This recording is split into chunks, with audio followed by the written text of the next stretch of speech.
Hello everyone, this is Dr. Mikołaj Rashek of Genomics making another update video on the mRNA vaccine technology. And today I have awesome news that I wanted to share because it's one of those rare opportunities that is absolutely great news for everyone. Doesn't matter whether you're vaccinated or unvaccinated. This scientific news that I want to share with you is of potential benefit to everyone in terms of the potential progression of the pandemic, but I'm actually going to tell you that a little bit later at the end of the video. But first, I wanted to look at the data from Alberta Health Services and show you the breakdown of the current wave that we're going through here in Alberta. It's predominantly driven by the Delta variant, and the reason why is because I feel, based on my own understanding of what that wave looks like, is that many people might not actually properly understand it. So I wanted to give you my own personal interpretation, which might or might not be correct. There might be some assumptions being made. Just an information, check it out for yourself, and let's go with it. So first, we are going to look at the data from the Alberta Health Services website, and the reason why is because they do excellent job. Alberta obviously is my home, so I'm very familiar with this information. I study it frequently, and you can tell that whoever lays out that information on behalf of Alberta Health Services are true scientists, and it's really well composed information. So let's dive right in.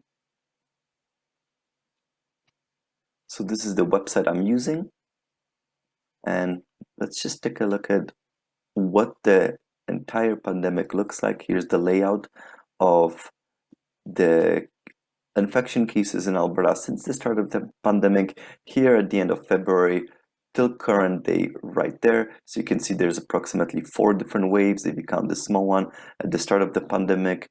Till now we're going through the 4th wave, or at least 3rd major wave, and this is where the lockdowns ended in Alberta. We just reintroduced some of the toughest restrictions probably I've ever seen for those who are unvaccinated, on the background of this high wave that's emerging right now. But I actually presented this information in the past, and when we had the information available all the way to this date, and I wanted to show you that first before I continue with the Alberta Health Services. So let's take a quickly look at that.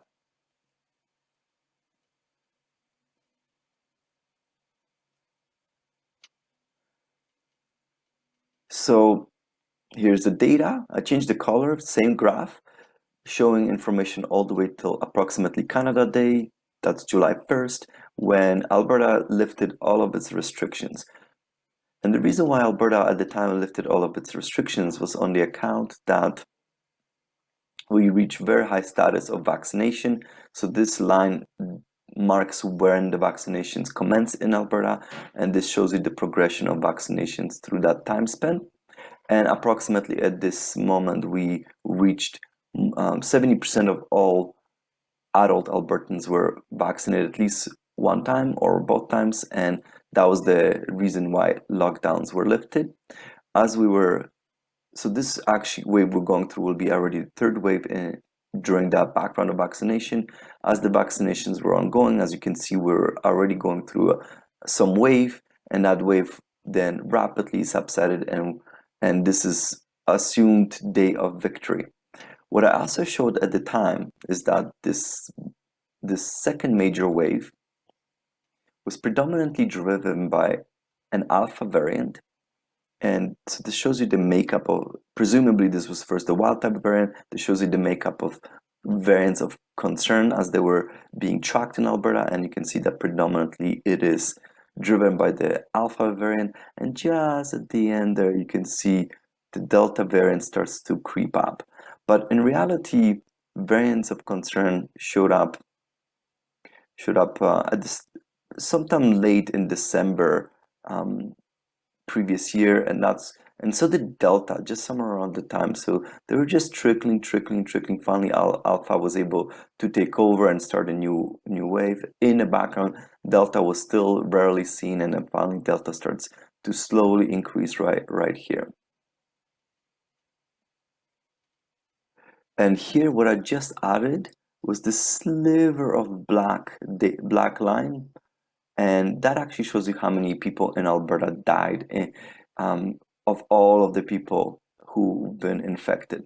So luckily, very few, and we know if we look at the study, the composition of those who've been dying in Alberta, they've been predominantly very old people. Here are the deaths. Average death age in Alberta is 80 years old, and you can see that indeed that age demographic is the primary contributor to death. Those who die of COVID, the moment you go into 70s age bracket, it automatically drops dramatically, and so does every other age group. Eventually, by the time you get into 30s, it pretty much disappeared. And here you also see the composition of who gets hospitalized versus who ends up in the ICU. One takeaway, you can see that young people, all the way to their early 20s, they were quite well protected through their natural immunity from the severe outcomes of the disease. What I also showed at the time was the breakdown of who is in a hospital. So this data is from January 1st till Canada Day. And you can see the red line still shows you how many Albertans were being vaccinated at a time. And so you can see that as we're going through that wave that was predominantly driven by the Alpha strain, at first, as we're increasing vaccinations, that was increasing the rate of infections. So some of that was being used against vaccinations at the time, saying, hey, vaccines do not work because look, infection rates are increasing as we continuously vaccinate more people. And then we reached the peak and there was a dramatic rapid drop in cases that was also presumed to be thanks to vaccinations. And of course, the hope was that we reached the end. And this was the time also where the rhetoric started that the infection was predominantly driven by the unvaccinated, and where the blame game that unvaccinated propagate the disease, the infection started because, as you can see from the data available back then, almost everyone who ended up in a hospital and in ICU were unvaccinated. There was a very, very tiny portion only of people who were fully vaccinated, represented by the blue. There was some people who had only a single vaccine, but that might have been still totally unacceptable because single vaccination could have been assumed was not giving you proper protection yet at the time. So that's when I presented that data just in middle of July or so, and we wanted to see what would be the future outcomes. And now here we are. We already know what these outcomes are. Once again, now we're going back to the Alberta Health Services website. Since then, rapidly new wave emerged despite the very high vaccination background. And the reason why I like to present Alberta Health Services data is because it's closely representative of what other similar regions of the world that have a high vaccination background look like as well. Many of these are ravaged currently by the Delta variant. And now we're going to basically take a quick peek to show you that. What are the variants that make up these waves? And here you are. I was just showing you this variant, Alpha variant, on a background of the entire pandemic, and I stopped right there and I was telling you, look, just the Delta variant starts to creep up, and boom, now it's taking over and it's predominantly driving the current wave. So Delta variant is the one that took over.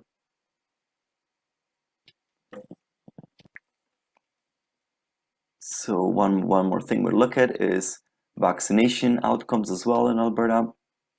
So this is how many people have been vaccinated so far. You can see that sometime around the same time as we lifted the lockdowns, that's when we reached the peak of vaccinations. Since then, the bulk of this has dropped. But however, while we reached the plateau of vaccinations, there's a steady trickle of vaccinations since.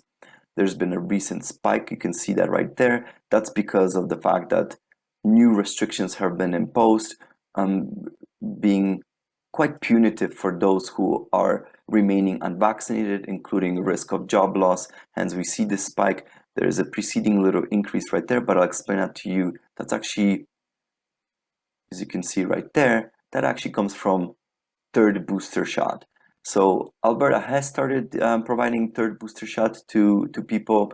That's actually great news because just recently FDA has approved booster shots, third shots, but only for those who are assumed to be high risk. So anyone of age 65 years old or older, and anyone with immunocompromised system. So that's fantastic because remember, anyone with compromised immune system, they are at clear disadvantage of how they can fight any infection, including SARS-CoV-2, and such individuals have to take any help they can get in order to be able to be protected. So anyone who's immunocompromised, that's definitely a strong consideration for the booster shot, as well as anyone at the high risk group. So very old people, if you do not see good effect of your vaccination, and you can measure that effectively by looking at your antibody titers. So if you were to take an antibody test and you see that you do not have good antibodies in that high risk group, especially if you have comorbidities, you should also strongly consider the third booster shot. And I think that's everything for this, yes. So now we're going to look at vaccine outcomes.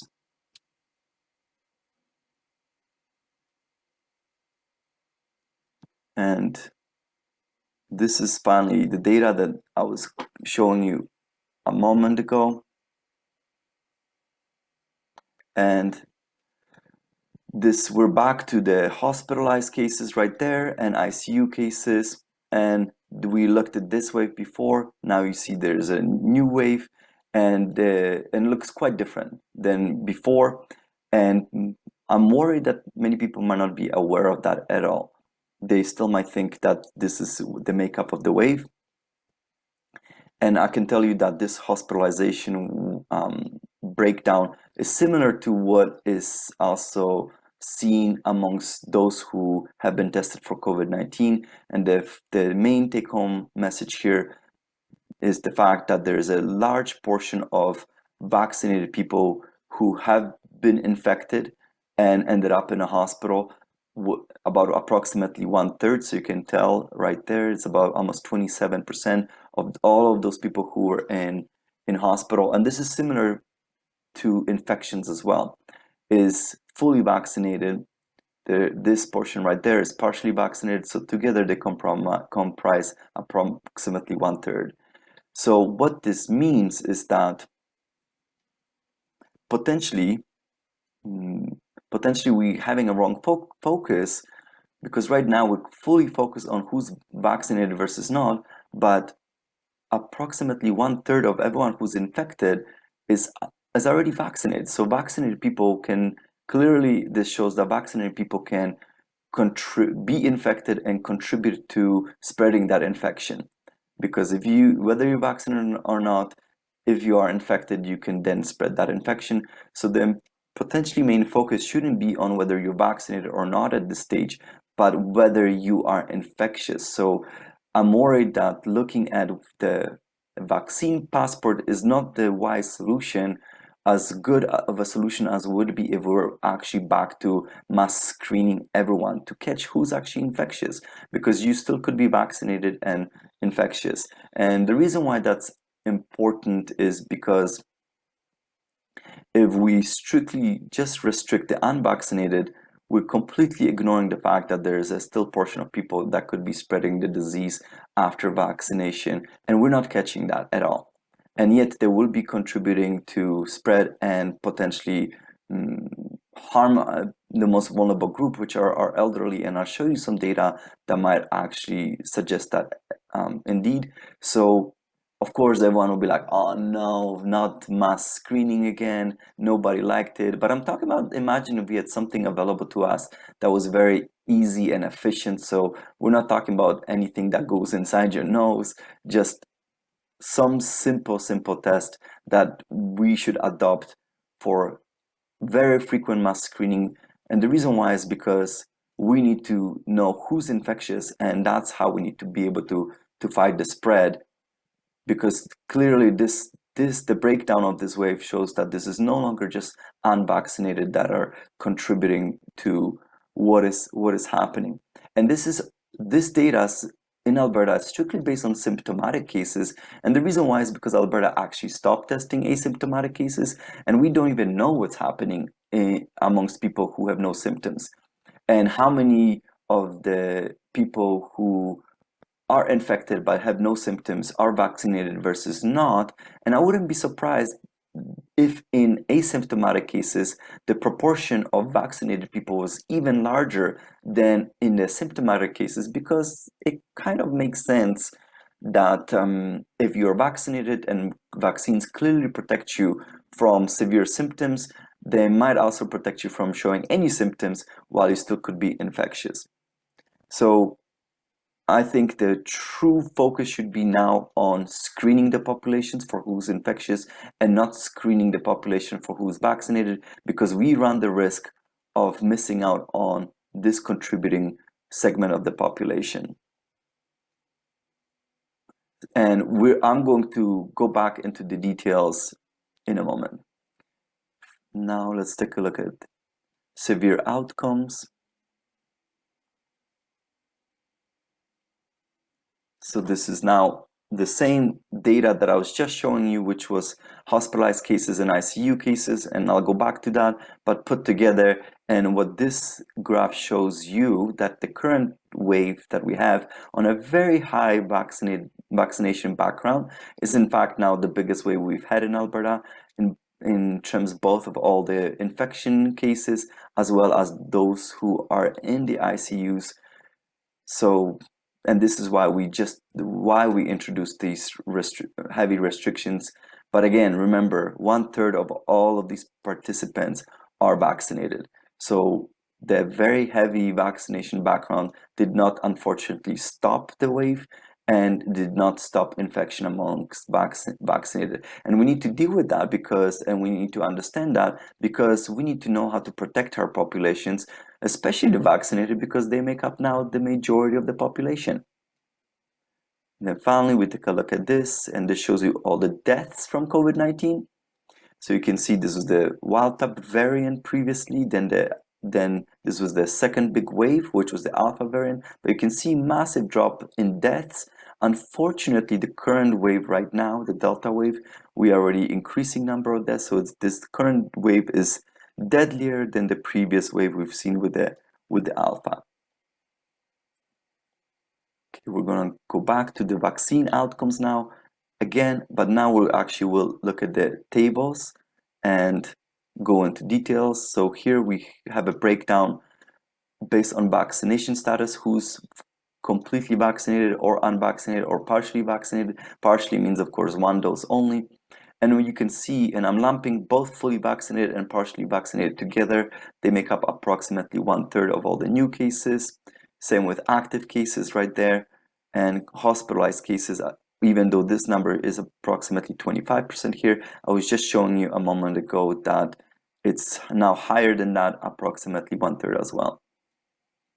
And I will also show you that when it comes to deaths from COVID-19, also approximately 1/3 of everyone dying from COVID-19 is vaccinated. So the take-home message, or basically the information, shows you that approximately 1/3 of all infections in Alberta are vaccinated people, and approximately 1/3 of everyone who ends up in a hospital are vaccinated people, and approximately 1/3 of everyone who dies in Alberta from COVID-19 are vaccinated people.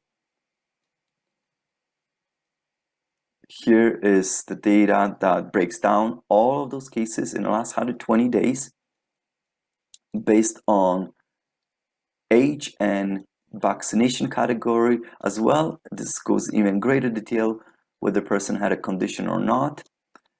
This entire section right here are the numbers that make up approximately 1/3 of all infections in Alberta, and those are fully or partially vaccinated. This section right there are all the unvaccinated, which comprise approximately 2/3 of the wave. So let's break this down first. And what you will see right here, if you start looking at the ages of participants, you will see that the predominant section and the vast majority or the majority of everyone who participates in the unvaccinated group of infected people are young people. And even if you look at younger, all the way so we're talking about kids and teenagers and young adults, they make up more than 1/3 of all the participants. And kids alone, we're talking about just young kids, make up already about 15% of everyone. So the take-home message here is that many of the people who are infected are very young people. But I'll show you the data a moment later. Most of them, they don't even get hospitalized or anything. They just happen to be infected, but they can fight the disease very, very well. And this is where it creates a bit of a conundrum. And I think that element, that vast majority of those who are currently infected as unvaccinated are very young people.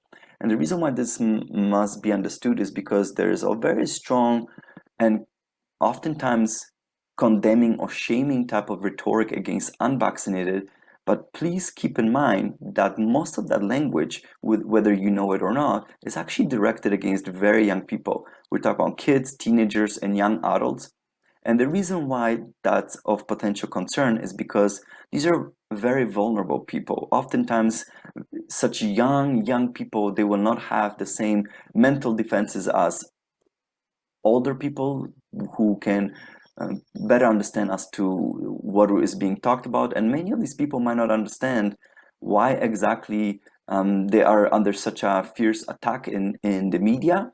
And we need to be potentially vigilant of our language, because we also need to protect these young people from any long-term mental health consequences from the rhetoric that we have. And the reason why I said that is because you can already hear oftentimes mothers who are fully vaccinated themselves, had no problem vaccinating themselves, but many of those mothers did not want their kids to be vaccinated. And that's why we still have such a young portion of young people unvaccinated. The reason why is because most of these young people, they don't need to get vaccinated in order to protect themselves, because almost none of them experience severe outcomes and definitely not death. That's more important for the older groups. So ostensibly, if we're vaccinating them, it's not so much to protect them directly as much as it is to protect the older groups.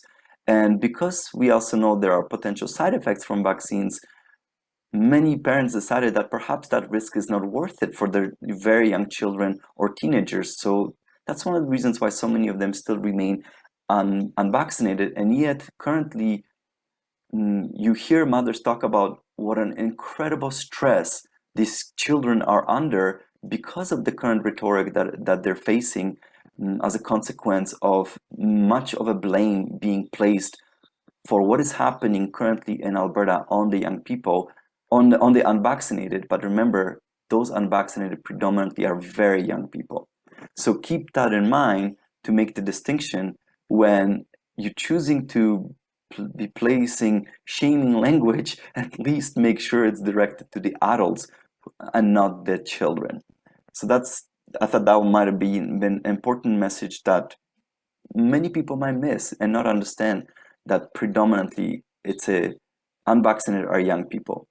In the vaccinated people, who's getting sick, as you can see, all age groups are represented to a different degree. If you were to look at this, you would see that these numbers represent the age demographics of Albertans, with an exception of older group. Older people participate at a greater percentage than their actual demographics. And if you compare, as you go towards older group in a fully vaccinated people, you can see that as the older you get, the fully vaccinated people numbers contributing to to being infected outnumber in the fully vaccinated than the unvaccinated, and that makes sense. It's not because unvaccinated people are protected here, it's just because there are very, very few people remaining in these age groups who are still unvaccinated. And that's why these numbers started to drop here and start to increase here. But what it also shows you that despite the fact that the vast majority of older people are fully vaccinated, those who are unvaccinated, especially if you have underlying additional conditions, this is a very dangerous territory for you to be in. And if you have if you are in this age bracket, 70s and higher, and you do have conditions, despite the fact that they make up minority, tiny minority, you can see they make up big bulk of the cases. So you might really strongly consider vaccinating yourself if you are in this cohort right there. People who are unvaccinated with conditions. And so the take-home message is that for those who are vaccinated, those who are being infected, elderly are represented disproportionately, and as I'll show you later, those are also the people who disproportionately are dying for those who are vaccinated from COVID-19.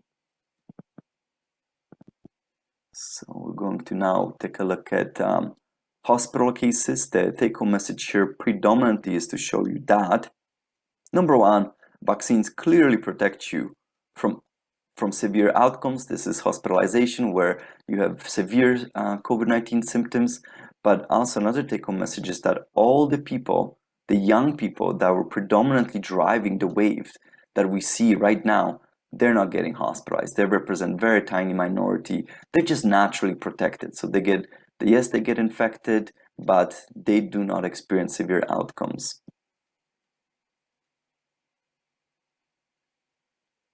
Here's the breakdown of ICUs. Once again, you can see that vaccines provide you protection. It's somewhat unusual when it comes to ICU cases. Vaccinated people represent only approximately 10% of the population in the ICU. But when we look at the deaths,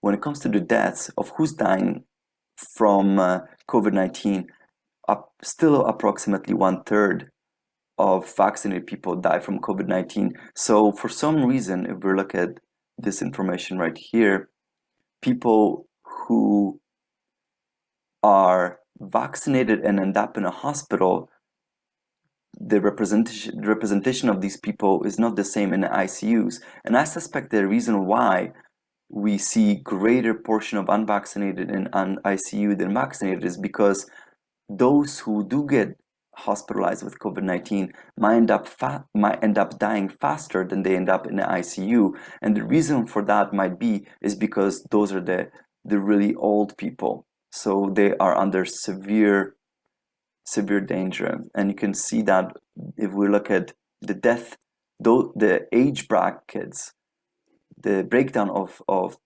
age groups of who's dying from COVID-19, you can see that elderly and the vaccinated disproportionately are represented in those who are vaccinated compared to the younger ages. So those deaths are predominantly driven in the vaccinated cohort are predominantly driven by those who are 7 years old or older, especially those who are 80 years and older, which means vaccination.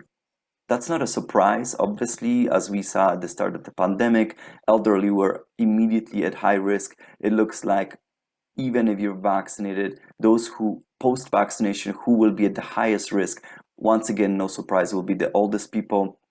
And this is where potentially if you are in that target group, that age bracket, you might consider a third booster shot depending on whether you have additional conditions. You should definitely consider that, or if your antibodies do not look like they're responding to the vaccine very well. So that's one consideration right there. And now we're going to look at the specific characteristics of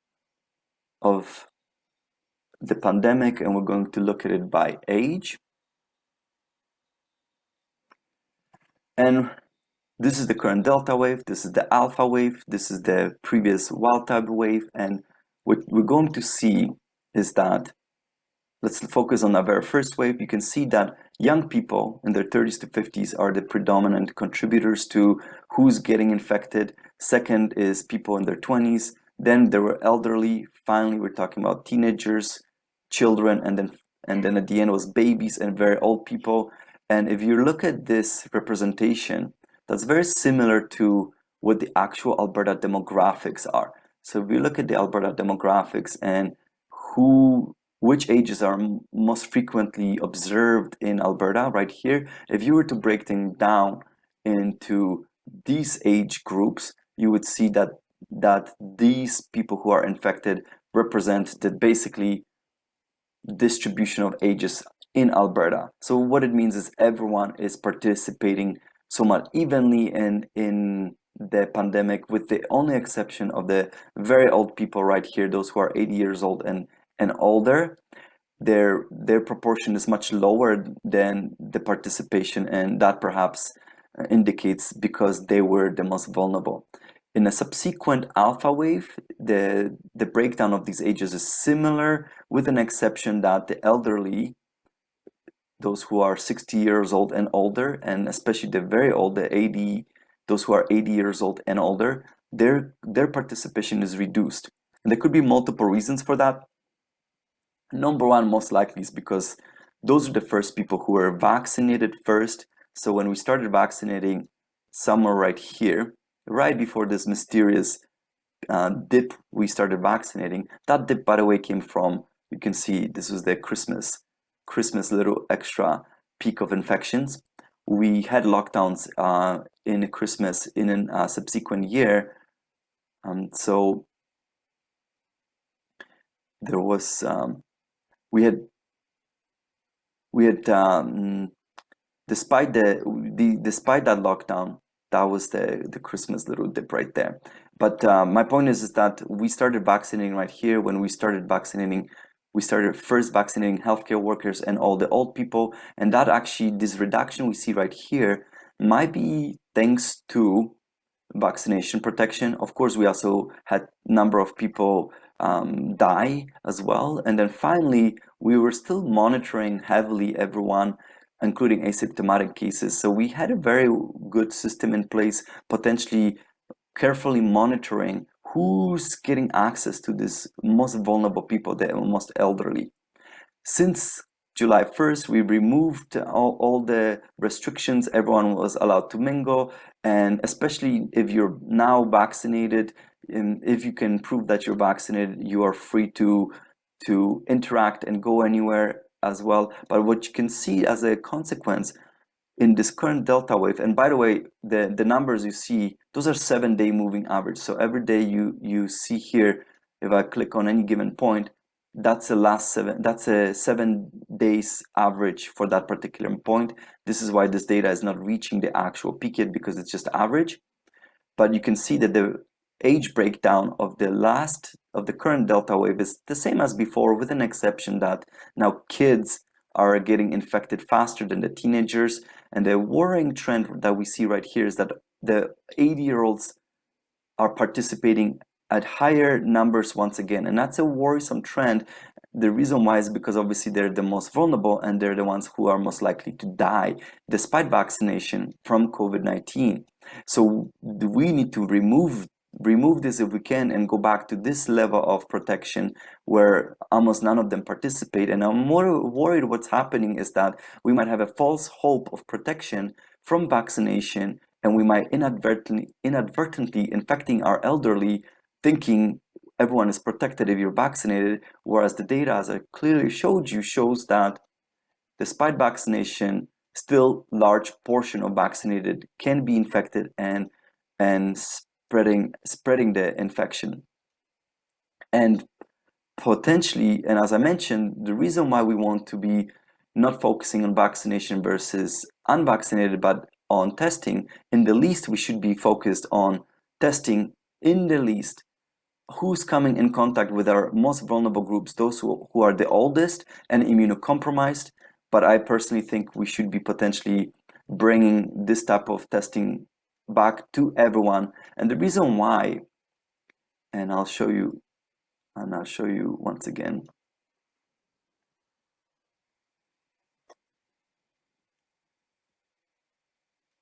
The breakdown right here. And the reason why we want to focus on mass vaccination is because we need to know who is actually infected and spreading the infection, because both vaccinated and unvaccinated can be participating in this. And vaccination status is clearly not going to tell you this. Only if you get tested to see whether you're infectious can tell you, is there a problem? And the reason why we should be doing this is because one of the best weapons we truly have against this virus is, in fact, quarantine, because the lifespan cycle of the virus is not that long. Within 2 weeks, we can outlive the virus, provided we don't spread it to anyone, right? So the virus doesn't live for very long, but in that short lifespan that it has after any one of us is infected is, of course, a hope that we will spread it to someone else. And we can outweigh the virus through quarantine and make sure it's dead. So we can continue to catch all the infected people, whether in this group or the vaccinated group, and make sure everyone, as many people quarantine after they're infected. That's still a very, very powerful weapon we have at our disposal, and we should be considering that. So that's what I want to tell you and summarize to you how I see currently the breakdown of the current Delta wave in Alberta right here. And now, if you made it this far, I wanted to reward you with the great news that I told you about at the start of the video. And for that purpose, I wanted to look at this scientific information of this paper, look at the title of this paper, Epistasis at the SARS-CoV-2 RBD interface, and the propitiously boring implication for vaccine escape. And yeah, that's a real title. And if you look at that title, makes you wonder, oh my God, what are scientists talking about sometimes, right? Like, this makes no sense. But don't worry, it's very cool data, and we're going to quickly take a look. I'm going to look into the PDF version of this paper because it's the best quality graphic I can get. We're going to go to the bottom right there. And we're going to zoom in. And let's take a look at this in greater detail right here. So what you're seeing here, let's focus first on this mysterious structure on the right hand side that's in a milk chocolate color. And what you see here is a schematic representation of a protein, the spike protein, but just the very, very tip of the spike protein. So you know how the spike protein is on the surface of the virus and the spike protein is used in order to enter human cells? Well, that interaction of the spike protein with our human receptors is at the very tip of that spike protein. And this is the very tip that we see. It's called receptor binding domain. So think of it as like a tip of the iceberg. And that this tip of the iceberg is used to interact with human receptors in order to invade human cells.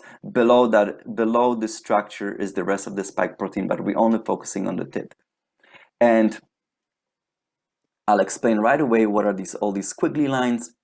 First, let's take a look at this three-dimensional structure right here. So in this somewhat semi-translucent structure, you see all these peaks and valleys, and this is how we envision is actual three-dimensional surface of that protein, of the spike protein of the virus. So that's how we believe it looks like, and the reason why we can do this is because we literally know how every single atom is positioned in three-dimensionally in space inside that spike protein. Those atoms, the configuration of where those atoms are in place is based on the amino acids that make up the protein. So quick review, think of proteins as the molecular robots that do everything inside the cells.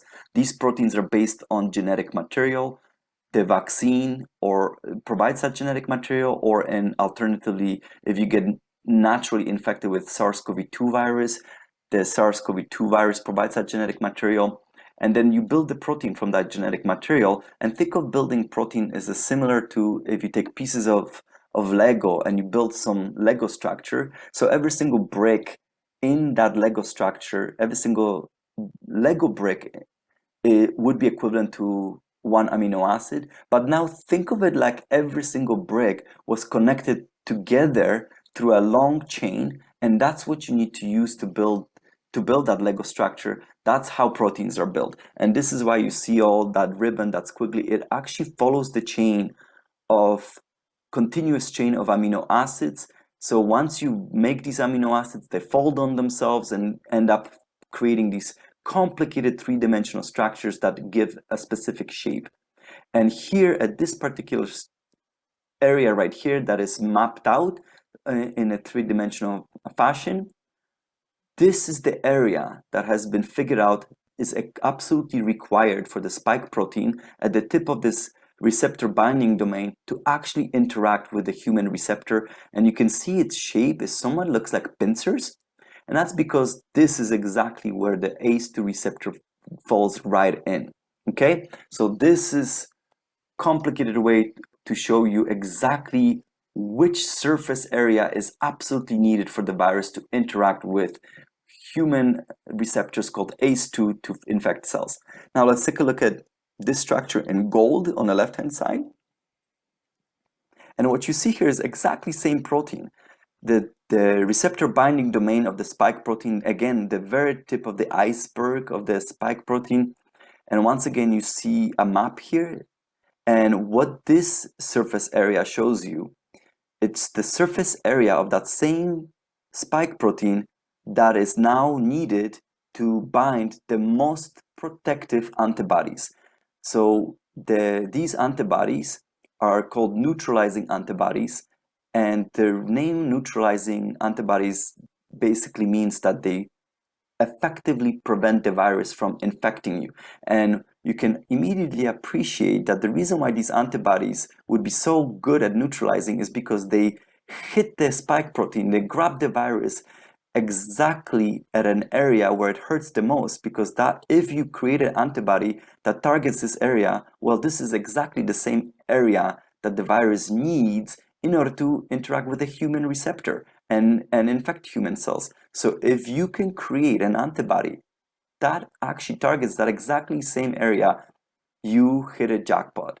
And the reason why is because those antibodies that will be binding in this area will likely be effective against all variants that will come at you. So this is by far the best type of antibodies you can create as a consequence of vaccination or natural infection. Whether you produce those antibodies or not will be random. Not everyone will produce them. There will be a gradient of different outcomes, whether you've been vaccinated or naturally infected, because it's a random process, partially driven by your own personal genetics. But if you produce these antibodies that target virus spike protein at the same area as the virus needs to interact with human cells, you are a winner. Jackpot. Now, what these authors did, they looked at all of the amino acids that are contributing in that interaction with the best antibodies we can get, those neutralizing antibodies, as well as all the amino acids needed to interact with the human receptor for virus to infect us. And it's approximately 50 amino acids. And what the authors did is they mutated every single amino acids in computer models to every single possible outcomes. And they did it for both the wild type, and they did it for gamma variant, and they did it for delta variant. And they ended up building something like 300,000 computational models. So they calculated every single possible way. And what they were able to show is that, yes, the wild type version, this is the structure you see here, is for a wild type version. There's still some mutations available in this area that would allow the virus to potentially mutate here and prevent the antibody binding, but still be able to interact with the receptor. And that's how these mutations in this area could be contributing to what is referred to as immune escape. Immune escape basically means that virus, as it mutates, it reduces your likelihood of neutralizing antibodies to in fact neutralize the virus. So these antibodies, if you mutate here, these antibodies are now less likely to be able to interact with the virus and neutralize it without affecting the ACE2 interaction. So what they were able to show that in a wild type, that's still possible, but they're all weak. And when they were looking at the Delta variant, and this is the finally good key message here, is the fact that the Delta variant, with its own mutations already present in this area, did not have much extra possibility to mutate and benefit from those mutations that would be in any way more appreciably better than whatever was observed for the wild type, which were already very weak mutations that could help escape these best neutralizing antibodies. What that means is that basically the Delta variant is potentially running out of room of how it can mutate itself in this area in order to continue escaping these neutralizing antibodies. And that's fantastic news, because if you are lucky enough to produce these antibodies, it looks like the future variants will not have much of a space left here, not much real estate left that they can mutate here in order to still prevent these antibodies from binding it without compromising its ability to interact with the human receptor. And that means that while we run the risk of immune escape, meaning a virus that could mutate and reduce the current antibodies we have, either through natural infection or vaccines, from fighting the virus, well, it looks like we might never go down to zero, potentially. If we ran out of the space for this mutant to mutate itself, it means at least to some degree we should always be protected thanks to the to previous infections and vaccinations, irrespective of what future variants might be emerging. At least for Delta, it ran out of room. Gamma, they said, might have a little bit of extra possibility to mutate itself in this area, but again, they all look like weak effects. The only other information that I wanted to show you from this paper is what the authors decided to do is to track the historical trend of the top 10 mutants in that receptor binding domain throughout the pandemic. And that's what this graph shows you right here. So in blue, you have the starting wild type strain. So that's the strain that started the pandemic from Wuhan. And you can see at first you had one mutant emerge here. Again, this is strictly just in that tip of the iceberg. In that area needed to interact with the human receptor, which when the pandemic started was already pretty well configured to interact with the human receptor. But yet additional mutations started to pop up in order to start escaping any antibodies we might be mounting against them.